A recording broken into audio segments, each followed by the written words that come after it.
पूछते हैं का है, कहता है मोदी जी का सीना 56 इंच का है।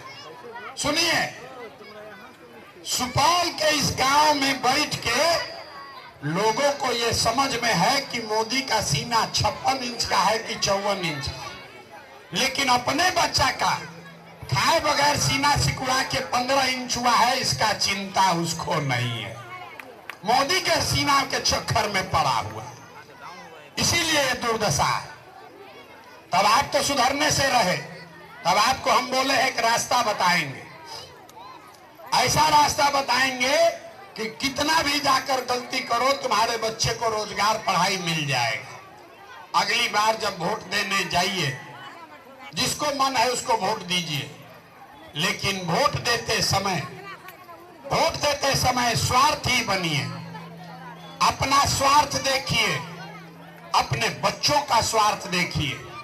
नेता लोग आकर कहेगा सब लोग देश के लिए वोट दो, कोई कहता है बिहार को बदलने के लिए वोट दो, कोई कहेगा अपना जात वाला खड़ा है इसलिए वोट दो, कोई कहेगा इस बार लालू के लड़के को जिताना है इसलिए वोट दो, कोई कहेगा इस बार मोदी नहीं जीतना चाहिए इसलिए वोट दो। हम आपको एक पंक्ति सिखा रहे, 2 बरस से गांव गांव जाकर एक बात सिखा रहे, एक बार संकल्प लो, एक बार जीवन में हमारी बात मानिए, वोट चाहे जिसको भी दीजिए, एक बार जीवन में वोट अपने बच्चों के लिए दीजिए, अपने बच्चों के लिए दीजिए। नेताजी के बच्चे के लिए नहीं, जात वाले बच्चे के लिए नहीं, मंदिर मस्जिद के लिए नहीं, 5 किलो अनाज के लिए नहीं, देश के लिए नहीं, एक बार वोट अपने बच्चों के लिए दो। लोग कहता है इससे क्या होगा, हम बताते हैं क्या होगा। आप मोदी का चेहरा देखकर वोट दिए तो चाय बेचने वाले मोदी आपके वोट के ताकत से देश के राजा हो गए। आपने लालू का चेहरा देखकर वोट दिया तो भैंस चराने वाले लालू यादव 30 बरस से आज बिहार के राजा हैं। आपने नीतीश का चेहरा देखकर वोट दिया तो वैद के लड़का नीतीश कुमार 19 बरस से आप पर हम पर शासन कर रहे हैं। एक बार मेरा सलाह मानिए, एक बार जीवन में अपने बच्चों का चेहरा देखकर वोट दीजिए। आपके वोट में इतना ताकत है, आपका बच्चा भी बेरोजगार नहीं रहेगा। लेकिन वोट अपने बच्चों के लिए देना है, नेताजी के बच्चा के लिए नहीं। यही बात बताने आए। हम वोट मांगे नहीं, पैसा चंदा लेते नहीं, किसी का एक कप चाय भी नहीं पीते। यहाँ आए हैं, चाय भी अपना लेकर साथ में पिए, किसी का एक कप चाय भी नहीं पीते, लेकिन आपसे मांगने आए हैं आपका दुआ और आशीर्वाद। ये टेढ़ा काम है। आप 5 दिन जाते हैं बाबा धाम, 1 महीना रोजा रखते हैं, आपका शरीर थक जाता है, हाथ पैर फूल जाता है। हम 2 बरस से पैदल चल रहे हैं। कैसे चल रहे हैं? ये चल रहे हैं ऊपर वाले के कृपा से और गांव-गांव में लोगों के दुआ और आशीर्वाद से। अगर आपको लगता है कि जो बात बता रहे हैं वो कड़वा है, लेकिन बात तो ठीक है, जो रास्ता दिखा रहे हैं गरीबी से निकलने का, यही वो रास्ता है जिससे आप गरीबी से निकल सकते हैं। तो और कुछ नहीं, एक बार हाथ उठाकर दुआ और आशीर्वाद दीजिए और बताइए कि ये प्रयास होना चाहिए कि नहीं होना चाहिए। जोर से बताइए, होना चाहिए कि नहीं होना चाहिए। आपको इतना देर से कड़वा बात बोले, करेला के जैसा बात आपको बोले, आपको झूठा बोले, फिर भी आप हमको दुआ और आशीर्वाद दे रहे हैं, तो जाने से पहले 2 मीठा बात सुनकर घर जाइए। भगवान ने, ऊपर वाले ने जो हमको शक्ति, बुद्धि, पैसा, साधन दिया है, लोग कहता है कि 10 बरस में हमने जिसका हाथ पकड़ लिया वही जीत के राजा हो गया। इस बार संकल्प लेकर आए हैं, किसी दल और नेता का नहीं, बिहार की जनता का, आपका हाथ पकड़े हैं। और जैसे आप दही को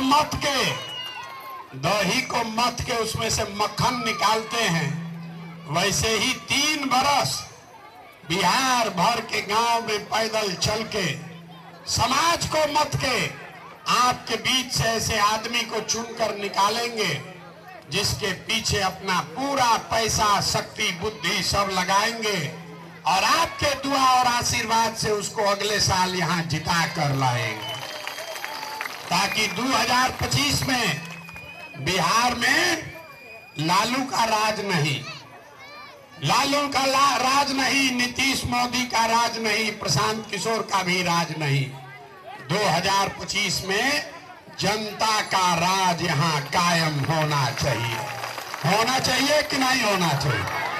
जोर से बताइए, होना चाहिए कि नहीं होना चाहिए? तो जब अगले साल ये जनता का राज बनेगा तो इसका 3 गो संकल्प है, याद रखिए। पहला संकल्प, नाली गली बने चाहे मत बने, स्कूल अस्पताल जब सुधरेगा तब सुधरेगा, लेकिन साल भर के अंदर इसको लिख लीजिए, अपने अपने आंचल में बांध लीजिए।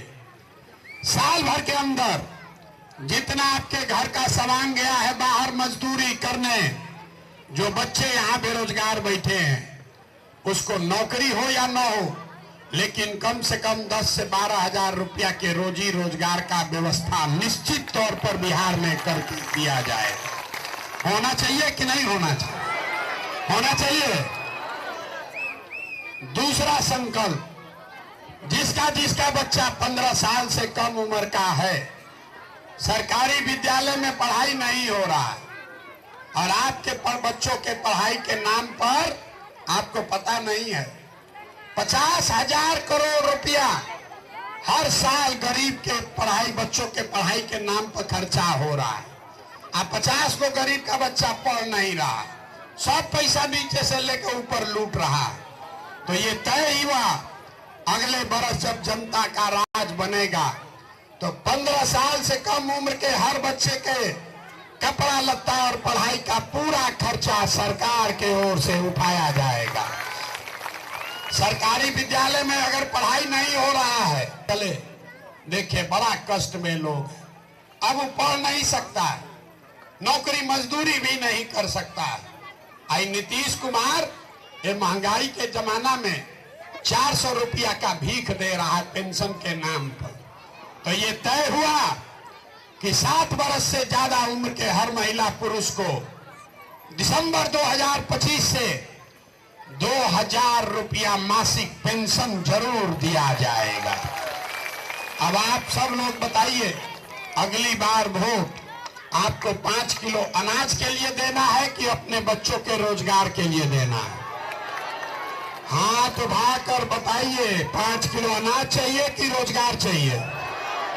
जोर से बोलिए, 5 किलो अनाज चाहिए कि रोजगार चाहिए?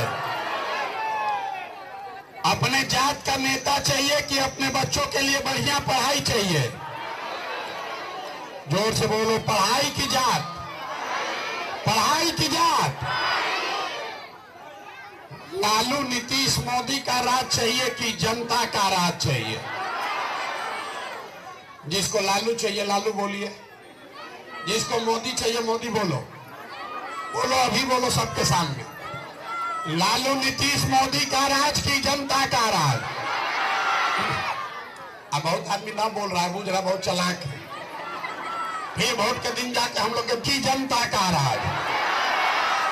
तो अगर जनता का राज चाहिए तो इस मंदिर के प्रांगण में संकल्प लीजिए, जिन नेताओं ने आपका बच्चों का हक लूटा है, जिन नेताओं ने आपके बच्चों को अनपढ़ और मजदूर बनाया है, वो चाहे आपके जात का है कि धर्म का, दल का है कि विचारधारा का, उसको वोट नहीं देना है। नहीं देना है ना? उठाइए जरा हाथ, जिसको जिसको नहीं देना हाथ उठाकर बोलिए। जिन नेताओं ने लूटा है उसको वोट देना है कि नहीं देना है? नहीं देना है ना? नहीं दीजिएगा ना? तो वोट किसको देना है? ना ना, वोट किसको देना है? एक बार जीवन में कल्प लीजिए, जीवन में एक बार वोट अपने अपने बच्चों के लिए देना है। देना है कि नहीं देना है? अपने बच्चा के लिए कि नेता के बच्चा के लिए? जिसको जिसको अपने बच्चों के लिए वोट देना है हाथ उठाइए। और जिसको नेता के बच्चा के लिए हाथ, जो नीचे हाथ रखा है नेता के बच्चा के लिए वोट देना चाहता है, बोलो भाई अपने बच्चा के लिए कि नेता के बच्चा के लिए? हाथ नीचे कीजिए। 1 मिनट रुकिए। यहाँ बहुत सारे हमारे मुसलमान भाई लोग बैठे, इन लोग का बड़ा दुर्दशा है। भाजपा का डर दिखाकर इन लोग से बड़ा कुकर्म करा रहा है। तो मुसलमान भाइयों को बताना चाहते हैं, आप हमारा बात ना मानोगे, आप हमारा बात नहीं मानोगे, लेकिन हदीस में आपके सबसे बड़े नबी पैगंबर साहब ने जो बात बताई, हर मुसलमान के जिम्मे, हर मुसलमान को यह आदेश है कि अपने बच्चों के साथ आपको इंसाफ करना है। अपने बच्चों को बढ़िया तालीम तरबियत की जिम्मेवारी अल्लाह ने आपको दिया है। तो अगर आप अपने बच्चों को तालीम तरबियत परवरिश नहीं कर रहे हैं तो आप पैगंबर साहब की बात को नहीं मान रहे। जितने यहाँ मुसलमान बैठे हैं, ताली मत बजाइए।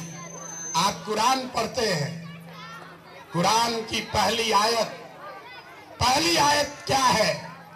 इकरा बिस्मे रब्बे कल्लजी खलक। ये कुरान की पहली आयत है। पहला शब्द है इकरा। इकरा मतलब पढ़ो।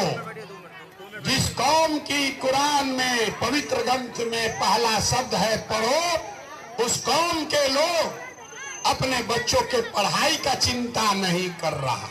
भाजपा हराओ, लालू जिताओ, इसमें पड़ा हुआ है। अपने बच्चों को अनपढ़ बना दिया।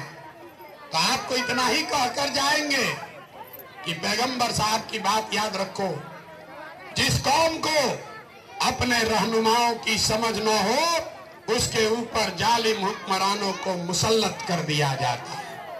आपके बच्चों की ये दुर्दशा इसलिए है कि आपने आज तक गलत रहनुमाओं को चुना है। अगर गलत आदमी को रहनुमा बनाओगे तो आपके शासक जालिम होंगे ही होंगे। इसलिए ये भाजपा से का डर हटाइए। ये लालू के डर से भाजपा, भाजपा के डर से लालू का फॉर्मूला बाहर फेंकिए और अपने बच्चों के लिए जो ऊपर अल्लाह ने आदेश किया है उसके लिए सही लोगों का चुनाव कीजिए, तब जीवन सुधरेगा। न तो ललटेन में किरासन तेल की तरह आप और आपके बच्चों का भविष्य जलता जाएगा। रोशनी कहीं और होगी, आपके और आपके बच्चों के जीवन में अंधकार ही अंधकार रहेगा। ये बताने आए हैं। अगर नहीं समझोगे मेरे भाई, कोई नहीं दोषी है।